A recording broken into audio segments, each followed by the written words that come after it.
అనిత గారు నమస్తే అండి. నమస్తే అనిత గారు. అనిత గారు మీరేమంటారు? మొత్తంగా అక్కడ అమరావతిలో ఉద్యోగులు ఆ గృహాల్లో రెంట్కుంటున్నారు. 63 కోట్ల రూపాయలు వాళ్ళు రెంట్ ప్రభుత్వం చెల్లించిందంటే మీకు ఒక రకంగా అంటే ఆనందంగా ఉండుంటది. ఇదే జరిగితే బాగుండని.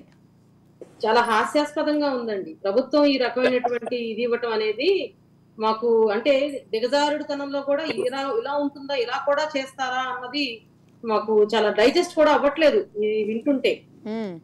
ఏమండి రాజకీయ నాయకులు చేస్తారండి, రైతులు చెయ్యరు అక్కడ. ఇన్ని రోజుల నుంచి మా పోరాటం, ఇన్ని రోజులు 1520 రోజుల నుంచి పోరాటం జరుగుతుంటే ప్రభుత్వం వైపు నుంచి ఒక్క సానుకూలమైన ప్రకటన వచ్చిందా అండి? ఇందాక ధనంజయ రెడ్డి గారు అంటున్నారు నేను రైతు బిడ్డనే అని. ముందుగా ఆయన కృతజ్ఞతలు తెలియజేసుకున్నానండి. రైతు బిడ్డగా ఆయన స్పందించాల్సిన విధానం కూడా వేరే ఉంటుంది. ప్రభుత్వ పెద్దల దగ్గర తీసుకువెళ్ళాలి. రైతు అనేవాడికి ఆ భూమి కోల్పోతే ఎలా ఉంటుంది అనేది వాళ్ళకి తెలుసు.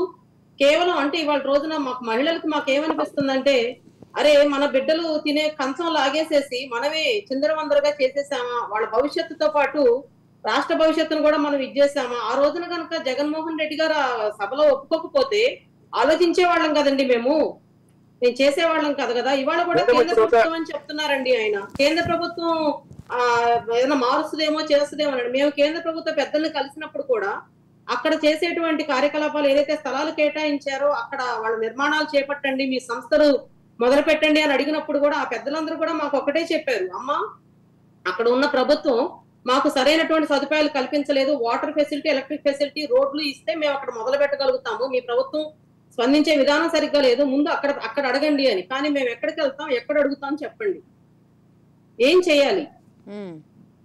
ఏమండి ఆ బిడ్డకి తల్లి లేకపోతే ఎట్లా ఉంటుందో, సమర్థవంతమైన నాయకత్వం లేకుండా రాజధాని అలా అయిందేమో అన్న బాధ మమ్మల్ని నిద్రపోనివ్వటం లేదు. ఇవాళ రోజున రాజధాని ఫైల్స్ సినిమాని తీసుకోండి. అక్కడ జరుగుతున్న విధానం, ఇన్ని రోజుల నుంచి జరుగుతున్న ఉద్యమం నేపథ్యంలో రైతులకు అన్యాయం జరిగింది, రైతులు ఈ రకంగా మోసపోయారు అన్న కాన్సెప్ట్ తో దర్శకుడు గారు, ప్రొడ్యూసర్ గారు వచ్చి అక్కడ సినిమా తీసి ఆ సినిమా రిలీజ్ చేస్తుంటే వీళ్ళకి వచ్చిన ప్రాబ్లం ఏంటండి? వాస్తవాలు బయటకు వస్తాయనా? చూసారా ప్రాబ్లం? ఎక్స్క్యూజ్ మీ, సినిమా చూసారా? ఆ రాత్రి బెనిఫిట్ షోకి వెళ్ళానండి నేను సినిమాను చూశాను. ఎలా ఉందండి సినిమా? అండి ఒక్కసారి 1973లో మా భూమి అనే ఒక సినిమా వచ్చిందండి. తెలంగాణలో ఫ్యూడల్ వ్యవస్థను వ్యతిరేకిస్తూ వచ్చినటువంటి సినిమా దేశవ్యాప్తంగా ఎటువంటి ప్రకంపనలు సృష్టించిందో అంతటి ప్రకంపన ఈ సినిమా సృష్టించబోతుంది. ప్రజలను ఆలోచింపజేసే విధంగా. అంటే మీ జీవితాన్ని ఈ 10 ఏళ్ల పాటు జరిగింది మీరు చూసుకున్నట్టుందా? ఎలా ఉంది? ఉందండి, అవునండి. అక్కడ వాస్తవాలు ఏదైతే ఈ ప్రభుత్వం తీసుకున్న నిర్ణయాల వల్ల నష్టపోయిన రైతు కుటుంబాలు, ఎన్ని కుటుంబాలు మృత్యువాత పడ్డాయో, ఎంతమంది రైతులు, మేము శిబిరాల్లో కూర్చున్నప్పుడు కూడా లక్ష్మి గారు, ఇవాళ రోజున ఉద్యమంలో మా పక్కన కూర్చున్న మనిషి నడిచి వెళుతూ మా కళ్ళ ముందే కుప్పగూలి చనిపోయిన సంఘటనలు మేము బ్రతుకున్నంత కాలం మేము మర్చిపోగలుగుతామా? గుండె ఆగి వీళ్ళు తీసుకొచ్చిన జీవోలకి వీళ్ళు ఎదుగో వెళ్ళిపోతున్నామని చెప్పిన ప్రకటనలు ఇచ్చిన ప్రతిసారి ఎంతమంది రైతులు గుండెలు ఆగిపోయినాయి, ఎంతమంది తల్లులు హృదయ విదారకంగా ఏడ్చారు, ఏమైపోతుంది మా పిల్లల భవిష్యత్ అని ఎంతమంది నిద్రలేని రాత్రులు గడిపారనేది అక్కడ ఉన్న వాళ్ళకి అర్థమవుతుందండి.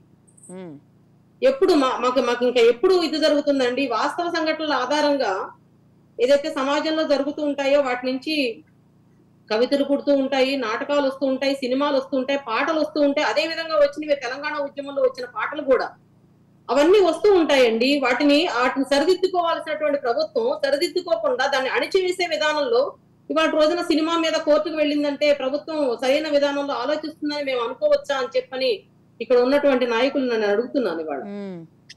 కానీ ఇవాళ సినిమా మధ్యలోనే కోర్టు ఆర్డర్స్ రావడం, సినిమా చూడకుండా వెనక్కి వచ్చి ఉంటారు. వాళ్ళు ఏమంటున్నారు? చాలా మంది అండి, ఏం జరుగుతుంది వాస్తవం, మన సినిమా ఎలా తీశారు, ఇప్పుడు మాకు కూడా వాస్తవాలు తీశారా, మనం పడినటువంటి వ్యధ ఇదంతా కూడా సినిమాలో ఉందా అని చూడటానికి మళ్ళీ మేము వెళ్ళామండి. మళ్ళీ వాళ్ళ మార్నింగ్ కూడా మేము వెళ్ళాం షోకి.